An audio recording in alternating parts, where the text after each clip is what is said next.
So we've had a lot of unpredictable weather the past few days. It's been storming a lot of wind, a lot of rain. So today's garden tour video is going to be a quick one. I'm just going to show you a few things that are growing and maybe a few of the flowers and things, but I'm going to try to make it quick to beat the stormy weather.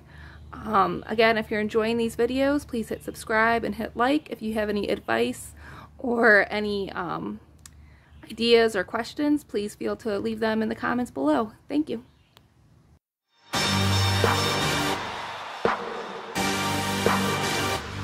So I always like to start with the zucchini bed because these are my favorites. We have some yellow zucchini here where one is definitely growing and pollinated, which is good. Growing really well. This one, I don't think it got pollinated quite right or quite soon enough, or maybe it got pollinated after the other one, so it's a little bit smaller. It might fall off if it didn't get pollinated, but that's okay. We have this big one coming, so that'll be ready in a few weeks. And then we have the 8-ball zucchini over here that is huge. If you remember last week, it was about the size of a quarter, and now it is bigger than a softball, and it's almost ready. It's still got a little bit of the fuzz on it. The zucchinis, the way I usually tell that they're ready is they have this fuzz on the outside of them, and once that is gone and the skin is smooth, that's when they're ready. You don't want to wait too long to pick them because the skin will get really hard like a shell. So you want it nice and soft and tender.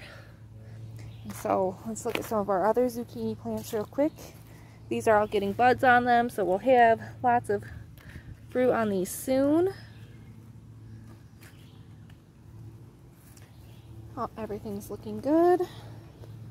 Over here we have the yellow squash that seems to be doing better since I took the cover off.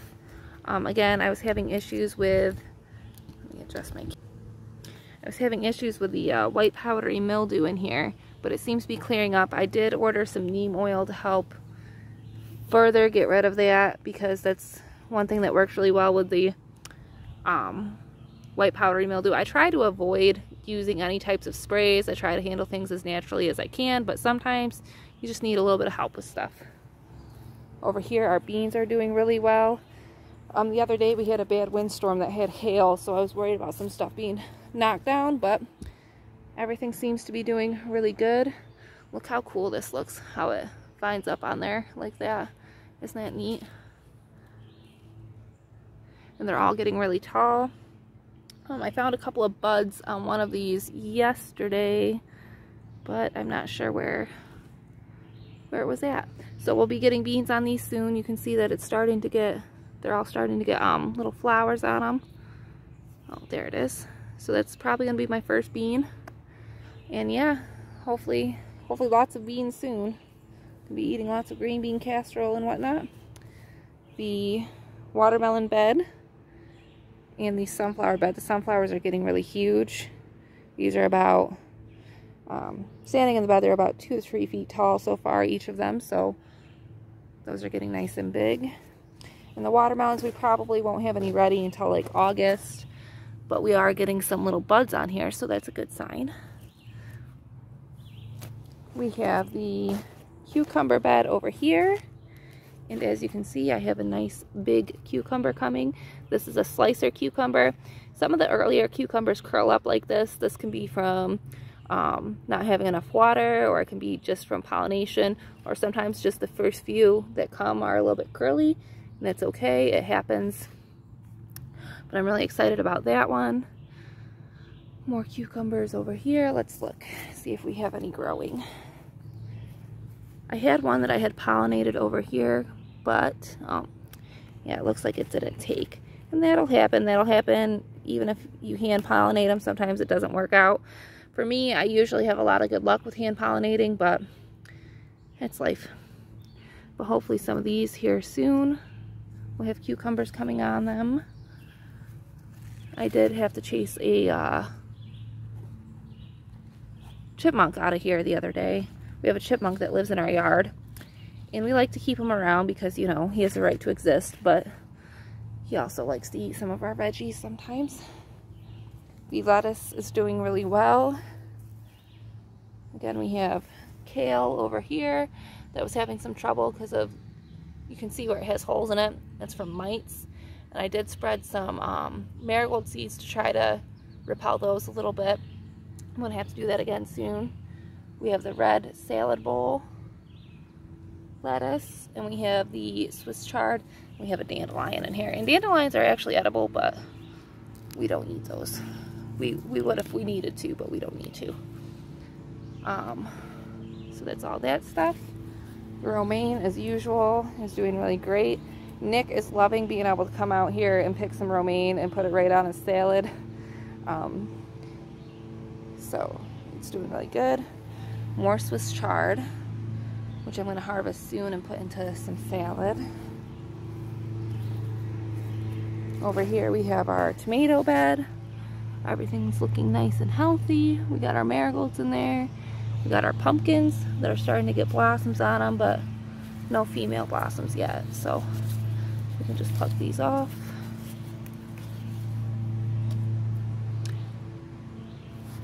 We got our center tomato bed over here.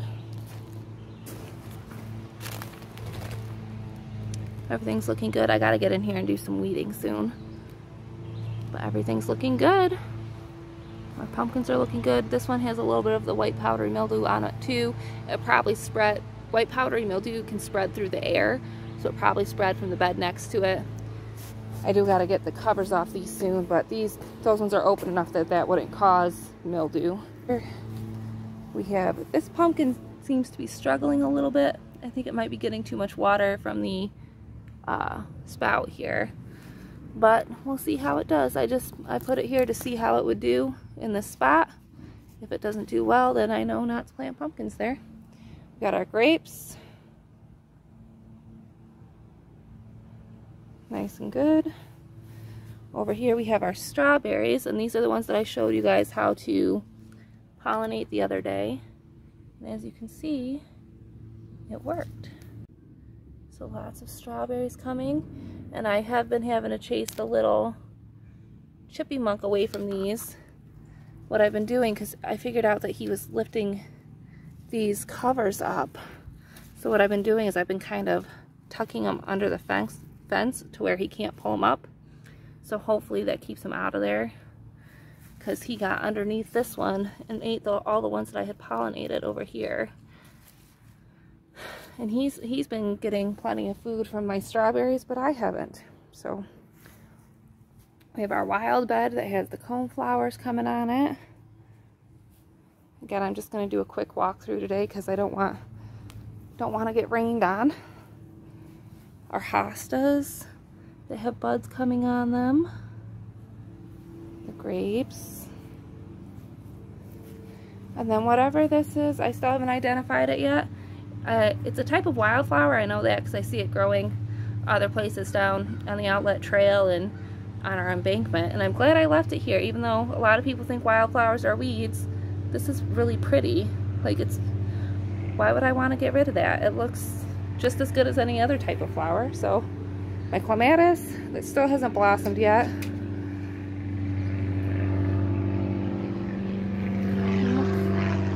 Another airplane.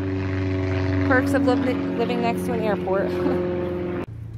These roses are still opening up over here, and we still have lots of blossoms coming on them. As you can see, this one up here, and all this green here is new growth. So this has grown. This whole branch right here is brand new this year, which is wonderful. I love tall roses. I'm jealous of my sister. She has roses that are entwined with her lilac tree, and they are as tall as the tree. They're like 12 feet tall. I love tall roses. Got lots of buds here. This is just going to be gorgeous. One of my bachelor buttons that I thought were done for the season has a late bloomer on it, so I'm glad I didn't cut those back yet. I love the bachelor buttons. Some people call them, I think, pincushion plants, pincushion flowers, but these are annual bachelor buttons. They're both the same thing basically. Isn't it so beautiful? I'm still not sure what this is. I have one growing randomly in my garden bed too. At first I thought it was corn because of the shape of the leaves when it was short, but it's definitely not corn. Definitely don't know what it is. It has little flower buds on it, so I'm interested to see what it looks like when those open up. Yeah, it's one of those things I'm just letting it grow to see what it does. This little guy I got when I was volunteering, and it seems to be coming back to life. It was a little bit of shock when I planted it. These get big, it turns into a tree, and they get big white flowers on them, so I'm excited for that. I really wanted to show you guys my hollyhocks this week. Look how beautiful those flowers are, and it looks like I'm going to have some yellow ones on this plant too. I've never grown these before, and I'm so glad I picked them out. I picked them out kind of randomly, didn't know what they were going to look at like really, and I'm so glad that I got them. The balloon flowers are getting really big. Let me stand back so you can get a full view. They are almost up to the window, maybe a foot shorter than the window, the tallest one there. And most balloon flowers that I've seen stay pretty short. They usually stay about down there, but these ones get really tall, and I love it. They'll get really pretty purple flowers on them, and before they open up, you can start to see they're shaped like little balloons. It's beautiful. My tiger lilies have lots of blossoms on them. And these are one of my favorite flowers. Isn't that so beautiful? And I love them because they spread really easily, but like you can also, because the rocks and things are here, I can keep them contained, so they'll do well in here with my irises and my geraniums and stuff. They don't get too invasive in this area, so. And they're just so beautiful. They get so big. More lilies over here. These are the Asiatic lilies, and aren't those just gorgeous? These are some that Nick's mom gave me last year, and they've doubled up a little bit. There's some little sucklers coming off the bottom, so these are going to spread, which is wonderful. I love plants like this that spread, bulb plants. I'm not sure which color this one is going to be. I think it was a yellow one. These hostas are doing really good. There's this little lily here. These ones have had some issues with some stuff eating them, probably slugs, but they're still blossoming, so it's good. My cactus is doing well. These guys, again, that one I've given up on. These two are doing okay, so hopefully they'll be as good as this one by next year. This rose bush had a lot of the gypsy moth caterpillar damage on it, so it's recovering from that. It's still alive, it's still healthy, it just has some damage to it. The hostas, I gotta do some deadheading here, but this is the rose bush that I rescued from Walmart that they were just letting it die, and it's doing so wonderful now. Another airplane.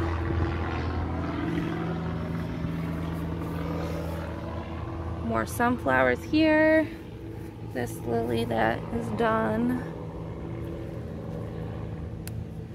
There's that. I want to show you guys the apple trees real quick. And I was worried about these from the storm the other day, but we still have the apples that are the most promising. 1, 2, 3. And then we have our fourth one up here that's kind of small. And this one over here that is kind of lopsided, so I'm afraid that one might fall off at some point. But the 3 that are the most promising are still doing good. So, and this apple tree, I swear, it grows like 2 inches a week. It started off, when we got it, it was down to about here, where all the brown is, and then all this green growth is brand new growth just since March. It's amazing. I love watching stuff grow. It's so rewarding that I'm playing a part in this. Lots of pretty cone flowers over here. This is the bed that neighbors with the garden's property, or borders with a neighbor's property, I mean. But aren't those so pretty? My Rose of Sharon is starting to get buds on it. And this gets beautiful red flowers. And I'm really excited about that. This tree, looks dead until like June, and then it'll suddenly come to life, and before we know it, it'll have lots of red flowers on it. Thank you for joining me for this week's garden tour, guys. I hope you enjoyed it. If you have any questions or suggestions, please leave them in the comments below. If you're enjoying these videos, please subscribe and hit the like button. Thank you. Bye.